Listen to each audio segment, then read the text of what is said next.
Wrapping up the Lady Flames 2016 swim season as we visit now with the head coach of the Liberty Lady Flames, Jake Shellenberger. And the Lady Flames coming off a second place finish at the Coastal Collegiate Swimming Association Championships, an 8-5 season overall.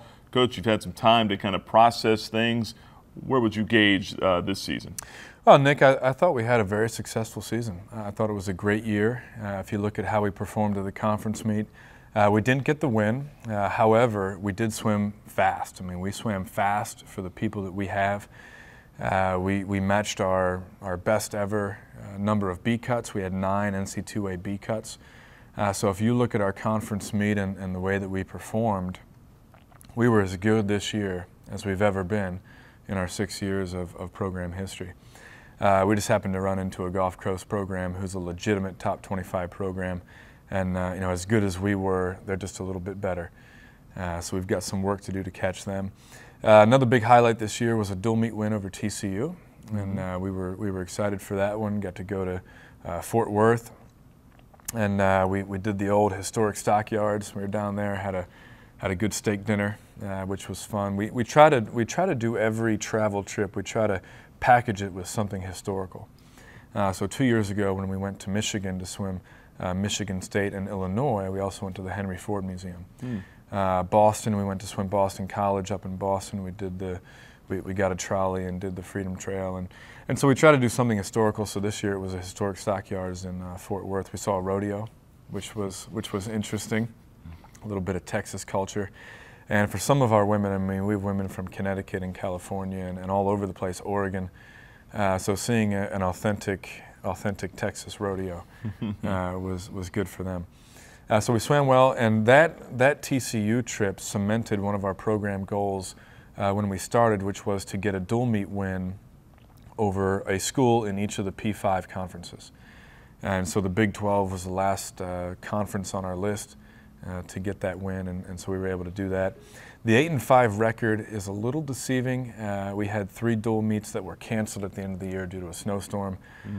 So we would have finished 11-5, which would have looked a little bit better. You know, we certainly want that double-digit win mark for the year.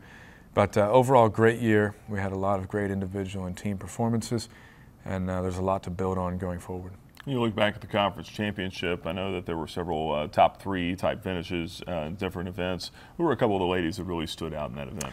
Well, you know, Kendall Huff really finished her career on a great note, and she was one of the fastest recruits that we've ever had here at Liberty, and she was one that turned down Virginia Tech and NC State, and also Maryland back when they had their women's program. So she turned down Maryland, Virginia Tech, and NC State to come to Liberty. A lot of it was the Christian aspect. A lot of it was taking a chance on what was back then a new program and wanting to swim for the Lord. And it paid off for her. It paid off big time, as it does for the people that take a chance and have faith on our program. She had a great career, ended it on a great note, set our program record in the 100 freestyle, went 49.06. And that was a fast record that she broke, held by Bree Ravatini, who of course was our first ever NC2A qualifier and our first ever NC2A scorer. So quite a record to break. So 100 free school record. She had B cuts in all 3 of her events, 50 free, 100 back, and 100 free. Really our entire senior class swam well, and there, you know, there were 7 of them, 5 swimmers and 2 divers, so it'd be a lot to mention all of them. But they swam and dove really well, and they finished. You know, John Wooden said, you know, when asked who are the hardest players to coach, the reporter was shocked to hear seniors. You know, not different kids from socioeconomic backgrounds or entitled kids or whatever it was seniors. And we see that as coaches. You know, sometimes student athletes will get through 3 years, 3.5 years, 3 years and 7/8 of a year, and then throw in the towel. And that's tough. It's tough to watch. It's tough to motivate seniors sometimes. But our seniors, they finished, they closed, and we're proud of them for that. And back to your statement, yeah, we had 16 top 3 finishes. Didn't win any events, but we did have a lot of depth as far as a lot of different women scoring top 3 in different events. So overall, a great conference meet, a great season. And I tell you what, we're welcoming, on paper at least, our best ever incoming freshman class as far as top times go for the fall. So there's a lot to look forward to as we march on.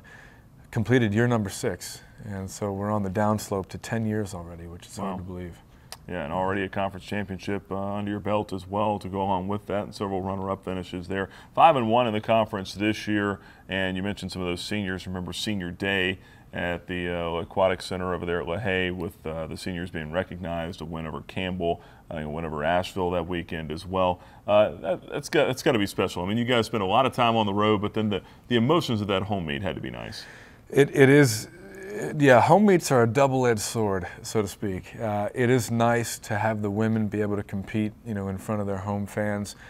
It does get discouraging sometimes when it's such a small facility. We hit the fire limit, every now and then for dual meets and have to turn people away, which I guess, at the end of the day is a good problem to have if you've got to turn people away from a college swimming meet. Not the worst problem in the world to have.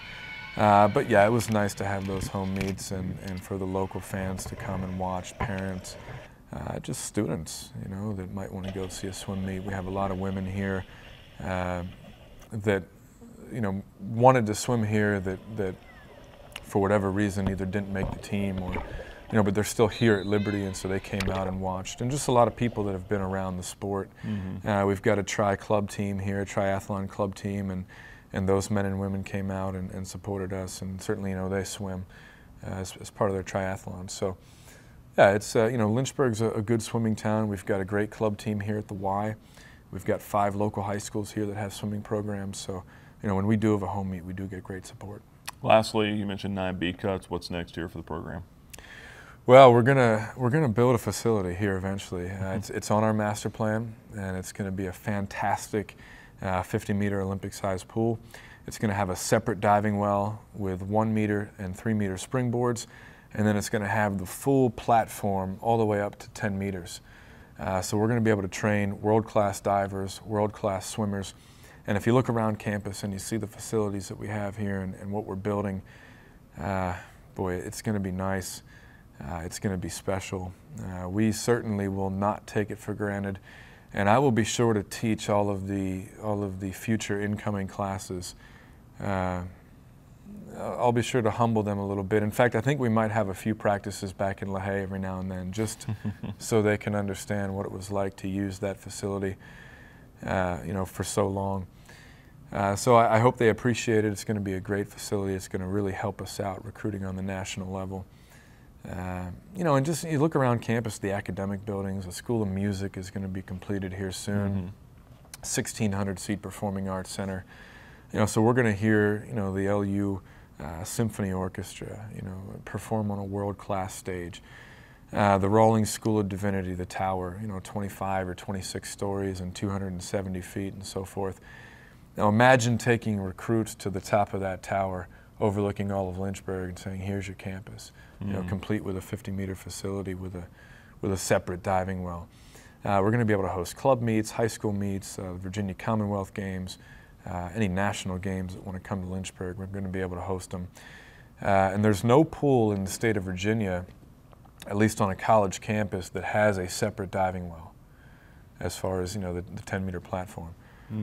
So it'll really be a unique facility. And that's what's next. I mean, that's the next step for us is expanding our recruiting footprint. We're often told by recruits that no one recruits us harder. You definitely work harder than any other coach. For whatever reason, sometimes the bigger recruits turn us down. But when you're able to offer a facility that's on par with Big Ten, SEC, ACC, and Pac-12 schools, they know you're serious about Division I athletics. Well, Coach, we appreciate the time. Looking forward to what the future holds and seeing it all come to fruition. Excellent. Thank you, Nick. That's the head coach of the Lady Flames swimming and diving program, Jake Shellenberger. My name is Nick Pierce for the Liberty Flames Sports Network.